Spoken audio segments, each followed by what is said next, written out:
মধ্যে দেখলাম কলকাতার একজন যুবক বলেছে আই লাভ মোহাম্মদ, আমি নবীকে ভালোবাসি। এই কথাটা বলার পরে তার নামে মামলা হয়ে গেছে, তার নামে এফআইআর হয়ে গেছে।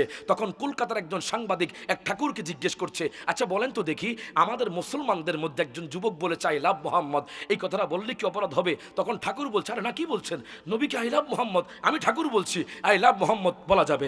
একজন হিন্দু যুবককে জিজ্ঞেস করা হলো, বলছে বলেন তো দেখি, আই লাভ মোহাম্মদ এই কথাটা বললে কি অপরাধ হবে? হিন্দু যুবক বলছে, আরে কি বলছেন, অপরাধ নয়, আই লাভ মোহাম্মদ, আমি নবীকে ভালোবাসি, এই কথাটা বললে অপরাধ হতে পারে না। আপনি যদি রূপগঞ্জের মুসলমানদেরকে জিজ্ঞেস করেন, সবাই বলবে আই লাভ মোহাম্মদ। সারা পৃথিবীর মুসলমানদেরকে জিজ্ঞেস করবেন, ওনারা বলবে আই লাভ মোহাম্মদ। আপনি যদি আমি রায়হান জালালিকে জিজ্ঞেস করেন, আমিও বলবো আই লাভ মোহাম্মদ। মনে রাখবেন, আমার বাবাও যদি আমার নবীর বিরুদ্ধে কথা বলে, আমি আমার বাবাকে ছাড়তে রাজি আছি। আমার মা যদি আমার নবীর বিরুদ্ধে কথা বলে, আমি আমার মাকে ছাড়তে রাজি আছি। মনে রাখবেন, আমার বিবি যদি আমার নবীর বিরুদ্ধে কথা বলে, আমি আমার বিবিকে ছাড়তে রাজি আছি। আমার সন্তান যদি আমার নবীর বিরুদ্ধে কথা বলে, আমি আমার সন্তানকে ছাড়তে রাজি আছি। মামলা হলে মামলা হবে, ফাঁসি হলে ফাঁসি হবে, সব সময় বলবো, হাত তুলে বলেন I love Mohammad, I love Mohammad, I love Mohammad. কথা বলেন ঠিক কিনা?